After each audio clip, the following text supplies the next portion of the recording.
That brings us to today, that hearing now just getting underway. We're going to take you to the courtroom. I just wanted to also clarify for the record, Your Honor. So yesterday when I testified, after I testified, I, off the record, told opposing counsel, and I want to put this on the record, that I had not reviewed Stephanie Hale's interview with the Rangers at the time that she appeared for trial preparation. I went back to my notes. We interviewed her on December the 10th. At that time, I had not reviewed her testimony to the Rangers. It wasn't until the week of Christmas, I think all around December 26th, is when I started pulling the witness interviews with the Rangers that I reviewed her actual testimony to the Rangers. So the position that I should have had an epiphany on December the 10th when we interviewed her in anticipation of trial is misplaced, and I just wanted to make sure that that was on the record to clarify. Yes, Your Honor, and our position on that would have been the epiphany should have occurred on the 26th when she reviewed it. Okay. Okay, well, I'm going to review these documents that have been tendered to me in camera, but I will obviously at this point take any motions or arguments as far as remedies or proceedings in this matter. So, defense? Yes, Your Honor. So, as the court will see from what's been tendered as far as our defensive strategy, this situation did have a significant effect on the strategy from voir dire all the way through, and through future witnesses, should they be called. We're in a position where we know under the law that we have to ask the court for a mistrial to preserve the record. However, if the court was not inclined to grant a mistrial, we do have other remedies we'd like to discuss.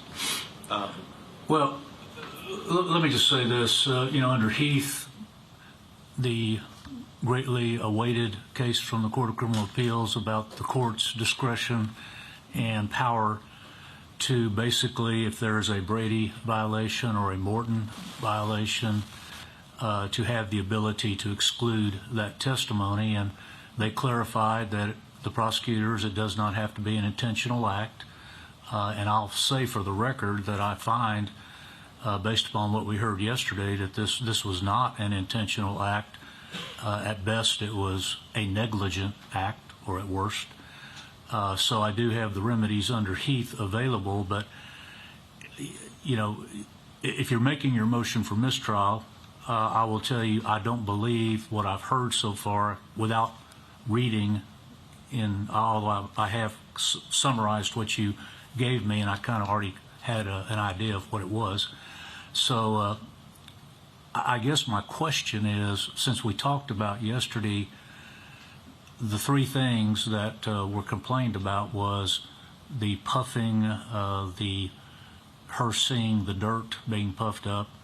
Number two, identifying or saying that she saw the individual for the first time, and the location. All right, my question is on the location issue that she testified to yesterday, and frankly, I think that was kind of a very quick testimony. I'm not sure that it resonated with the jury, but my question is there going to be other witnesses that put that individual in the same location that are going to be called later by the state?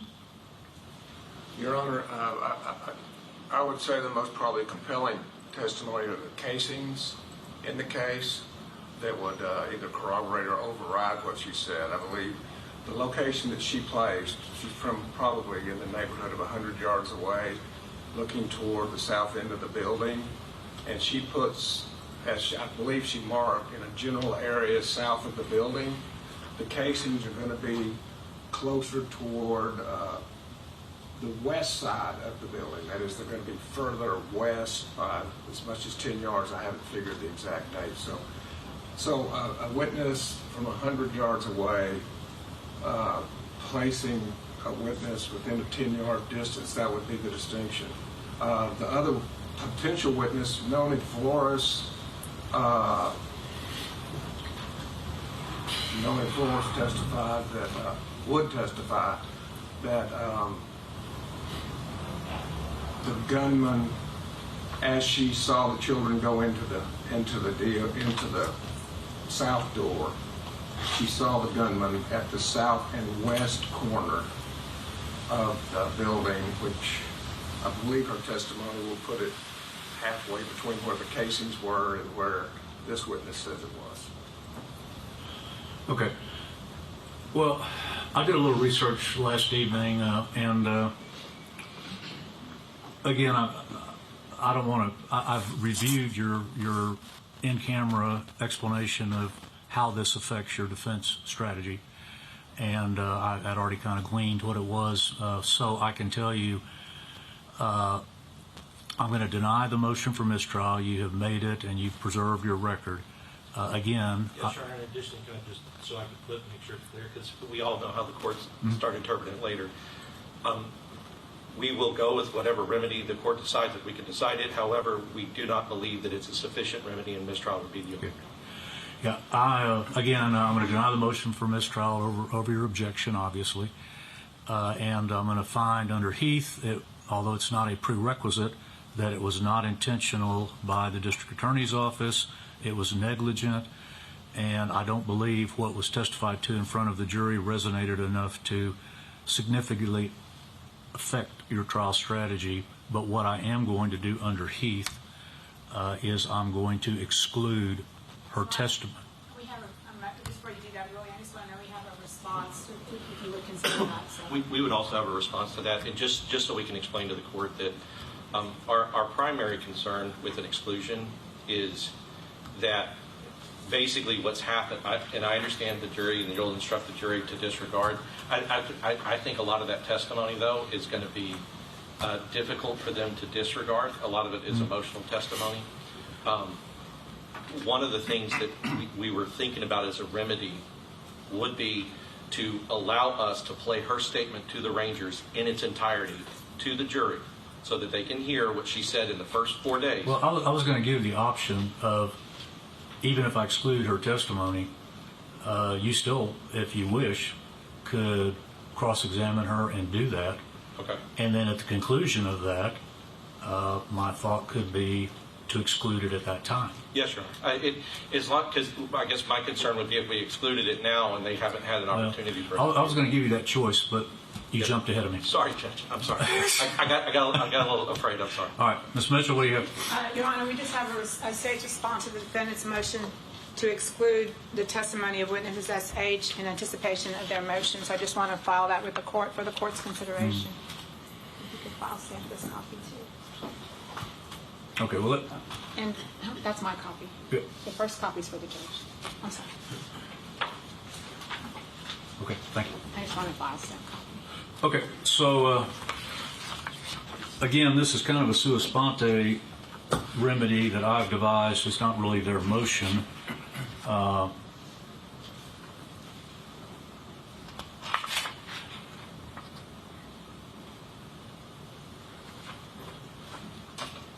Did you file a written? Did you file something? No. Okay. This is just anticipation of an oral motion to Okay. exclude, Your Honor. Okay. So,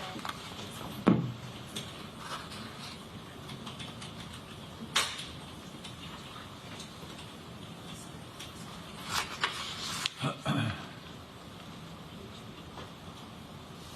don't know, Your Honor, can we confer as to possible remedies and see if we can come up with a solution? Would the court be open to that? I mean, Or no? if y'all agree on a remedy, I'm happy to entertain that, but I want the record to reflect that pursuant to Heath, I do have, discretion to craft a remedy any way I see fit. But what I've already done, for the record, is we have given a continuance to the defense until tomorrow, and we're having a hearing outside the presence of the jury to entertain potential remedies and make findings of fact if necessary. But for the record, there was a motion for mistrial, and on that motion for mistrial, I'm going to find it's denied because I think the remedies available are sufficient to protect the due process rights of the defendant. And if y'all want to agree on a remedy, I'm happy to entertain that, but I have one in mind, and I'm going to give the defense some leeway on how they want to proceed with the witness in front of the jury in the event she's recalled after we talk. So take 15 minutes, y'all talk, and we'll come back into court, and I'll review the state's response to the oral motion and finish the other in-camera matters that were submitted to me. But is there a place, well, if you want, just go back to my office. I'll stay here, and you can go back to the office that they've provided me. We have a room actually that they've given us over here that's, Or you can go, actually you can go to the jury room if you want to, because nobody's there.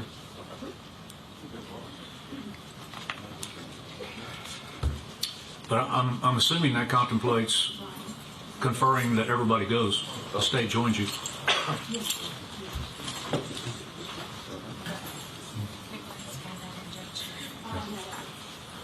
Okay.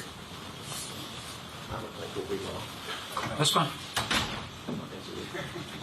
All right. Well, y'all let me know. We'll be in recess till you come back.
as we speak.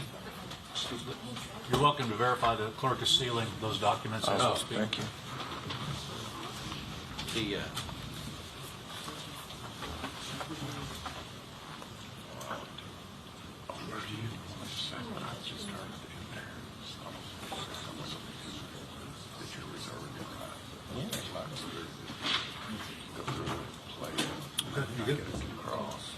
Okay, she's ready to go. So once again, we're outside the presence of the jury, and I've given counsel an opportunity to confer on potential remedies in regard to the witness. So what do y'all have to report? Judge, we've had pretty productive talks, and I believe, and correct me if I'm wrong on any of this, that the proposition at this point, with them still reserving the right to think of it overnight and start in the morning, is that they continue their cross-examination.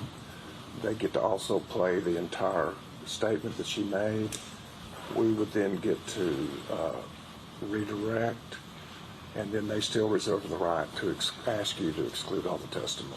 And Yeah. that part we feel comfortable. Yes, Judge, and under the idea that we want to unring the bell first before there's an instruction to exclude it, because and have them exclude it all in its entirety, which is fine.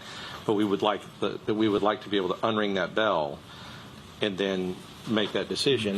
Depending on how that cross-examination goes, we might not ask to exclude her, because there are some things that she says that we're just trying to evaluate her testimony after it is to see, on balance, is it more beneficial to our case or is it not? Like, after we've unrang the bell. But if we determine on balance that it's less beneficial, we would still like to have the Heath remedy for the late disclosure. Well, for the record, I'm offering it right now. I'm offering the Heath remedy to exclude her testimony immediately. But if y'all want an opportunity to try this, if both sides agree, I'm happy to implement that agreement. Yes, Your Honor. What we believe is ultimately we believe we're asking the court to exclude. The only issue is that we just want to be able to unring the bell first. All right. Is the idea. And I know I told her, but she knows she's supposed to be here at 9 o'clock tomorrow. Okay. Yes, Your Honor. Additionally, I will say that that in light of it, whatever harm that the court has determined in the defense case strategy, or in emotional impact, we would add that, and we do believe that under our 403 motion and motion in limine under the autopsy photos and the like, that it would start to that the court should add that in the 403 balance, because part of what was not disclosed is something that is, I guess, on an emotional level, especially in what this witness testified to has a tendency to prejudice the defendant. She was taking shots. She was actually personally traumatized by these things that we are going to show that she has never said before. But the jury, having heard that, we believe that it should be a part of the 403 balance when the court eventually. I know you haven't made your final decision about what it is, but I would just, for the record, I would say that it can compound the harm if there's a disclosure, and then the probative value, whatever that is, of them trying to get into these photos of these children, are the prejudicial danger is compounded by something like this occurring in the trial, as to how it can affect the jury. And so I just wanted to put on the record now, I know the court hadn't made the decision, but just to put that in the court's mind that we are also going to be arguing that at a later date. All right. And Judge, I just wanted to be clear, because I originally heard the court say, I'm willing to strike all the testimony now, but I'm also willing to entertain the defense's claim. I want on the record, because I've denied the mistrial, that in lieu of the mistrial, I'm ready to exclude the testimony now. But if you all want to agree on this, then I will implement your agreement. Could you give me 1 minute then? I'll make sure. Yeah, and I guess yes. I think just the court understanding, willing to strike now would the only reason we're not accepting that. What I don't want to do is be in a situation where I'm on the record saying that I don't want that court's remedy, because then the courts later will say, well, then if you didn't want the court's remedy, then how can you claim that the mistrial was wrongfully denied, right? So what I want to do is just say that the reason we don't believe that striking it now, and like she just goes away, is that we'll never have an opportunity to unring the bell. And we think that the court's remedy of striking it all now is sufficient.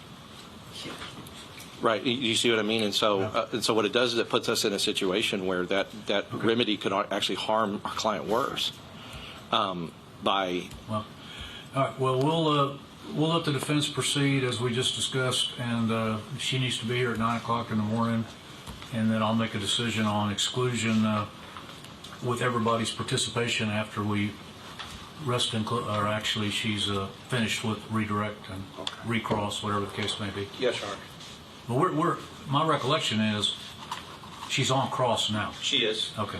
We left off where I was refreshing her with her statement, and then that's when this issue came up, and so I would just continue with the cross-examination. They passed her and she's on cross. Yes, Your Honor. Okay. All right. Very good. All right. So 9 o'clock tomorrow with the witness, and we will proceed at that time. Thank you very much. We'll be in recess.